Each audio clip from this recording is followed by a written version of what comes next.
নাম শুভঙ্কর। আমি আপনাদের কাছে নতুন একটি অনুষ্ঠান নিয়ে এসেছি যার নাম আলোকবর্ষ। এখানে আমরা বিভিন্ন সায়েন্টিফিক বিষয়, বিভিন্ন টেকনোলজি এবং অ্যাস্ট্রোফিজিক্স, জ্যোতির্বিজ্ঞান এসব বিভিন্ন বিষয়ে আলোচনা করব।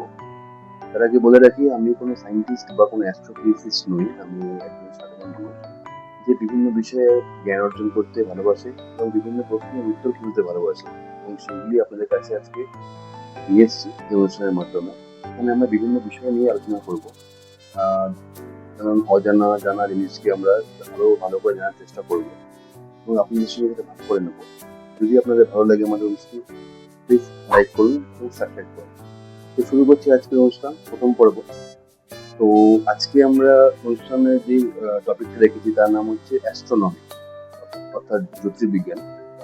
তো আজকে আমরা জ্যোতির্বিজ্ঞানের বিভিন্ন দিক জানবো, সেটা জ্যোতির্বিজ্ঞান আসলে কি এবং সেটা কবে থেকে শুরু হলো এবং তার পথ চলা আজকে পর্যন্ত সবকিছুই জানবো আজকে এই অনুষ্ঠান। তো সঙ্গে থাকুন, দেখতে থাকুন। প্রথম প্রশ্নটাই যেটা আমাদের মনে আসে সেটা হচ্ছে কি, অ্যাস্ট্রোনমি শব্দটা আসলো কোত্থেকে, উৎপত্তি কোত্থেকে হলো? তো আমি যেটা জানতে পেরেছি সেটা হচ্ছে অ্যাস্ট্রোনমি শব্দটা দুটো গ্রিক শব্দ থেকে এসেছে। প্রথমটা হচ্ছে অ্যাস্ট্রন, যার নামটা মানে হচ্ছে আপনার নক্ষত্র, এবং সেকেন্ড যেটা শব্দ সেটা হচ্ছে নোমোস, যার মানে হচ্ছে চর্চা, অর্থাৎ নক্ষত্রের চর্চা। এই দুটো শব্দ অ্যাস্ট্রন এবং নোমোস থেকে অ্যাস্ট্রোনমি শব্দটার উৎপত্তি হয়েছে। দ্বিতীয় যে প্রশ্নটা আমাদের মনে আসে সেটা হচ্ছে অ্যাস্ট্রোনমির সূচনা কবে থেকে হলো? তো অ্যাস্ট্রোনমির সূচনা এবং জার্নি জানতে গেলে এটাকে তিন ভাগে আমরা ভাগ করতে পারি। একটা হচ্ছে খালি চোখে দেখার যুগ, একটা হচ্ছে টেলিস্কোপের সাহায্যে দেখার যুগ, এবং আরেকটা হচ্ছে আধুনিক যুগ, যেটা আমরা এখন দেখতে পাই। তো প্রথম যে যুগটা নিয়ে আলোচনা করব তার নাম হচ্ছে খালি চোখে দেখার যুগ, যেটা মনে করা হয় 3,500 থেকে 3,000 খ্রিস্টপূর্বাব্দে মেসোপটেমিয়ান সভ্যতা, যেটা আপনার টাইগ্রিস এবং ইউফ্রেটিস নদীর ধারে অবস্থিত ছিল, সেখানেই প্রথম স্টার্ট হয়। তো তারা কেন অ্যাস্ট্রোনমি নিয়ে রিসার্চ করা শুরু করলো? তার কারণ হচ্ছে তারা বেসিক্যালি তখন কৃষিভিত্তিক সমাজে অবস্থান করতো, কৃষিকাজের উপর নির্ভর করতো, এবং কখন বন্যা হবে, কখন বৃষ্টি হবে, কখন খরা হবে, এই সময় নির্ধারণ করার জন্য তারা বিভিন্ন নক্ষত্র, আপনার গ্রহদের চাঁদ, তারা এগুলির মুভমেন্ট তারা পরিলক্ষণ করতে এবং তারা লিখে রাখতো। তারা একটা পঞ্জিকা বানিয়েছিল যেখানে এই বিভিন্ন রকম মহাজাগতিক জিনিসপত্রের মুভমেন্ট তারা লিপিবদ্ধ করে রাখতো। এবং তাদের বিভিন্ন ধর্মীয় অনুষ্ঠান, যেমন বিভিন্ন রকম জিনিসের উপর ডিপেন্ড করতো, যেমন সূর্যগ্রহণ, চন্দ্রগ্রহণ, এইগুলি কখন হবে সেইগুলির উপর তাদের বিভিন্ন রকম ধর্মীয় আচার অনুষ্ঠান নির্ভর করতো, এবং সেগুলি বোঝার জন্য, কখন সেগুলি অনুষ্ঠিত হবে সেগুলি বোঝার জন্য তারা এই অ্যাস্ট্রোনমির উপর রিসার্চ বা পর্যবেক্ষণ স্টার্ট করে। তো সেখান থেকেই অ্যাস্ট্রোনমির সূচনা বলে মনে করা হয়। তারা একটা 60 ভিত্তিক গণনা পদ্ধতি আবিষ্কার করেছিল, যেখান থেকেই আমাদের আজকে এই 60 মিনিটে 1 ঘন্টা বা 60 সেকেন্ডে 1 মিনিট যেটা আমরা ইউজ করি, সেটা সেখান থেকেই এসছে। তো তারা এই গণনা পদ্ধতির আবিষ্কার করে এবং সেখান থেকেই অ্যাস্ট্রোনমির সূচনা বলে মনে করা হয়। তৃতীয় প্রশ্ন যেটা আমাদের মনে আসে সেটা হচ্ছে ভারতে অ্যাস্ট্রোনমির সূচনা কবে থেকে হলো? তো ভারতে অ্যাস্ট্রোনমির সূচনা মনে করা হয় প্রায় 1500 খ্রিস্টপূর্বাব্দে সিন্ধু সভ্যতার সময় ভারতে অ্যাস্ট্রোনমির সূচনা হয়েছিল। তবে প্রথম যে অ্যাস্ট্রোনমি নির্ভর বা জ্যোতির্বিজ্ঞান নির্ভর যে বই পাওয়া গেছে সেটার নাম হচ্ছে বেদাঙ্গ জ্যোতিষা। সেটা 1350 খ্রিস্টপূর্বাব্দে লেখা হয়েছিল। তো সেটা অনেক পুরনো, আমাদের জ্যোতির্বিজ্ঞানের চর্চা অনেক পুরনো। ভারতের জ্যোতির্বিজ্ঞানের ক্ষেত্রে সব থেকে পপুলার যিনি ছিলেন তার নাম হচ্ছে আর্যভট্ট, যিনি 500 খ্রিস্টাব্দে 3টি জিনিস বলেছেন। সেটা হচ্ছে, প্রথম, পৃথিবী গোলাকার এবং সেটা নিজের অক্ষের উপর ঘুরছে। দ্বিতীয়, তিনি বলেন যে পৃথিবী এবং বিভিন্ন গ্রহ এবং চাঁদেরা সূর্যের আলোকে আলোকিত হয়, তাদের নিজস্ব কোনো আলো নেই, তারা সূর্যের আলোকে আলোকিত হয়।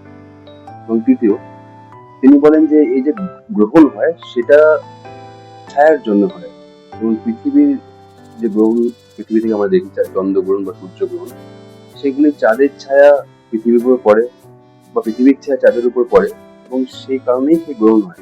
তো তিনি প্রথম বলেন এই 3টি জিনিস। ভারতীয় জ্যোতির্বিজ্ঞানের এক বিখ্যাত নাম বরাহমিহির, যিনি বিক্রমাদিত্যের নবরত্নের একজন ছিলেন।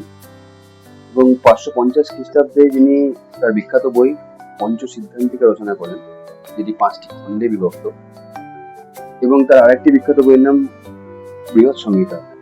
অ্যাস্ট্রোনমিতে যাদের কথা না বললেই নয়, তারা হচ্ছেন গ্রিকেরা অ্যাস্ট্রোনমিতে একটা বড় অবদান রেখে গেছেন, এবং তাদের অ্যাস্ট্রোনমিক্যাল চর্চা শুরু হয়েছিল প্রায় 600 থেকে 400 খ্রিস্টপূর্বাব্দে, এবং তারাই প্রথম যারা বিভিন্ন মাইথোলজিক্যাল এক্সপ্লেনেশন থেকে বেরিয়ে এসে সাইন্টিফিক এবং লজিক্যাল এক্সপ্লেনেশন দেওয়া শুরু করে, এবং বিভিন্ন 3D মডেলিং এর দ্বারা তারা এই ইউনিভার্সকে বোঝার চেষ্টা করে। প্রথম যে গ্রিক দার্শনিকের কথা বলবো তার নাম হচ্ছে প্ল্যাটো, যিনি প্রায় 428 খ্রিস্টপূর্বাব্দে মহাবিশ্বকে একটা গোলকের মতো ভাবতেন, এবং তিনি ভাবতেন যে পৃথিবীকে কেন্দ্র করে চাঁদ, সূর্য এবং অন্যান্য গ্রহরা বৃত্তাকার পথে প্রদক্ষিণ করছে।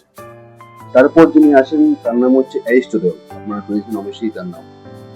তিনি প্রায় 380 খ্রিস্টপূর্বাব্দে প্রথম দেখান যে পৃথিবী গোলাকার। আগে লোকে মনে করতো পৃথিবী ফ্ল্যাট, কিন্তু তিনি প্রথম বলেন যে পৃথিবী ফ্ল্যাট নয়, গোলাকার। এবং কিভাবে তিনি দেখান, যখন আপনার চন্দ্রগ্রহণ হয় তখন পৃথিবীর ছায়া চাঁদের উপর পড়ে, এবং সেই ছায়াটা যে সাইডটা থাকে সেটা কার্ভ। তো এটা তিনি সবাইকে দেখান, এবং সেখান থেকে তিনি প্রমাণ করেন যে পৃথিবী কিন্তু ফ্ল্যাট নয়, গোলাকার। কিন্তু তিনিও জিওসেন্ট্রিক মডেলে বিশ্বাস করতো, অর্থাৎ পৃথিবী কেন্দ্রে আছে এবং অন্যান্য গ্রহ এবং সূর্য সবকিছু পৃথিবীকে কেন্দ্র করে ঘুরে বেড়াচ্ছে, এটা তিনি বিশ্বাস করতেন। আরেকজন গ্রিক স্কলার যার কথা বলতেই হবে, তার নাম হচ্ছে অ্যারিস্টোফেনিস, যিনি প্রথম 240 খ্রিস্টপূর্বাব্দে পৃথিবীর পরিধি মাপেন, এবং সেটা কি দিয়ে মেপেছিলেন? তিনি মেপেছিলেন সূর্যের আলো, এবং সেটা যখন কোনো দণ্ডের উপর পড়ে তার যে ছায়া হয়, সেই সূর্য আলোক এবং তার ছায়ার উপর ডিপেন্ড করে তিনি পৃথিবীর পরিধি মেপেছিলেন, এবং সেটা তিনি মেপেছিলেন 59,375 কিলোমিটার। যেটা পরবর্তীকালে জানতে পারা যায় পৃথিবীর অরিজিনাল পরিধি হচ্ছে 40,076 কিলোমিটার, অর্থাৎ 701 কিলোমিটার কম তিনি ভেবেছিলেন। এতটাই কাছাকাছি নির্ভুলভাবে তিনি পৃথিবীর পরিধি মাপেন। তো এটাই সাধারণ বুদ্ধি দিয়ে তিনি পৃথিবীর পরিধি ভেবেছিলেন। এরপরে আমরা যে গ্রিক দার্শনিকের কথা বলবো তার নাম হচ্ছে অ্যারিস্টটল। তিনি 270 খ্রিস্টপূর্বাব্দে প্রথম বলেছিলেন যে সূর্য সবার কেন্দ্রে আছে এবং পৃথিবী এবং অন্যান্য গ্রহরা তার চারদিকে ঘুরছে। কিন্তু তার কথা লোকে মেনে নেয়নি, তার কারণ তিনটে দেখানো হয়েছিল। প্রথম হচ্ছে যে আমরা যদি সূর্যের চারিদিকে ঘুরি, পৃথিবী যদি সূর্যের চারিদিকে ঘুরে, তাহলে সেটা আমরা বুঝতে পারি না কেন। সেকেন্ডলি, যদি পৃথিবী মুভ করে সূর্যের চারিদিকে, তাহলে কাছে যারা স্টার আছে বা তারা আছে তাদের প্যারালাক্স দেখা যেত। প্যারালাক্সটা কি জিনিস? যদি আমরা আমাদের আঙুলকে সামনে রাখি এবং একটা চোখ বন্ধ করি, তাহলে আমরা আঙুলটাকে যে জায়গায় দেখবো, আমরা যদি আরেকটা চোখ বন্ধ করি তাহলে আঙুলটা দেখবো সরে যেতে। যদি আঙুলটা সরে যায়নি, কিন্তু যেহেতু আমরা আমাদের দেখার জায়গা চেঞ্জ হচ্ছে, সেহেতু এটা মনে হচ্ছে যে আঙুলটা সরে যাচ্ছে। ঠিক প্যারালাক্স কিন্তু কাছে যারা স্টার ছিল তাদের দেখা যেত না। এবং তৃতীয় হচ্ছে ইগো, আমরা সবার কেন্দ্রে আছি এবং আমাদের চারিদিকে সবাই ঘুরছে, এটাই তখনকার লোকের বিশ্বাস ছিল। এই তিনটে কারণের জন্য লোকে তার কথা মেনে নেন। এরপর যার কথা বলবো তিনি একজন বিখ্যাত গ্রিক স্কলার, যার নাম হচ্ছে টলেমি, যিনি 170 খ্রিস্টাব্দে তার বিখ্যাত বই অ্যালমাগেস্ট রচনা করেন, যেখানে সূর্য, চাঁদ এবং অন্যান্য গ্রহদের মুভমেন্টের ম্যাথামেটিক্যাল এক্সপ্লেনেশন তিনি দেন। যদিও তিনি জিওসেন্ট্রিক অর্থাৎ পৃথিবী কেন্দ্রিক সিস্টেমে বিশ্বাস করতেন এবং মনে করতেন যে পৃথিবী কেন্দ্রে আছে এবং তার চারিদিকে বিভিন্ন গ্রহ এবং সূর্য তারা ঘুরছে, এবং তিনি বলেন, তিনি প্রথম রেট্রোগ্রেড মোশনের এক্সপ্লেনেশন দেন, এবং সেই এক্সপ্লেনেশন দিতে গিয়ে তিনি বিভিন্ন এপিসাইকেল অর্থাৎ পৃথিবীর চারিদিকে বিভিন্ন গ্রহ এবং নক্ষত্র ঘুরছে, গ্রহরা ঘুরছে বৃত্তাকার পথে, এবং সেই বৃত্তের মধ্যেও একটা উপবৃত্ত আছে যার মধ্যে দিয়ে গ্রহগুলি ঘুরছে, এবং সেইভাবে তিনি বোঝানোর চেষ্টা করেন রেট্রোগ্রেড মোশন। রেট্রোগ্রেড মোশনটা কি জিনিস একটু শর্টে আমি বলছি। রেট্রোগ্রেড হচ্ছে এমন একটা মোশন, গ্রহদের মোশন, যেখানে আমরা দেখতে পাই সারা বছর জুড়ে গ্রহগুলি পশ্চিম থেকে পূর্ব দিকে যাচ্ছে, কিন্তু হঠাৎ করেই তারা একটা সময় পর আবার পেছনে ব্যাক করতে শুরু করে, এবং কিছু দূর এভাবে যাওয়ার পর আবার তারা সামনের দিকে পশ্চিম দিকে যাওয়া শুরু করে। তো এই যে মুভমেন্টটা, পেছন দিকে এসে আবার সামনের দিকে যাওয়া, এইটাকে রেট্রোগেট মোশন বলে। এবং তখন সেটার কারণ লোকে সেভাবে বুঝতে পারতো না, এবং সেটা এক্সপ্লেন করার জন্য টলেমি প্রথম এপিসাইকেলের ধারণা দেন। এরপর প্রায় 1400 বছর ধরে লোকে এটাই বিশ্বাস করতো যে পৃথিবী সবার কেন্দ্রে আছে এবং সূর্য এবং অন্যান্য গ্রহরা তার চারদিকে ঘুরছে।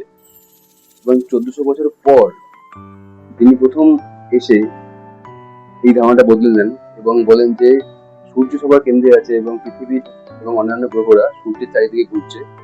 তার নাম হচ্ছে নিকোলাস কোপার্নিকাস।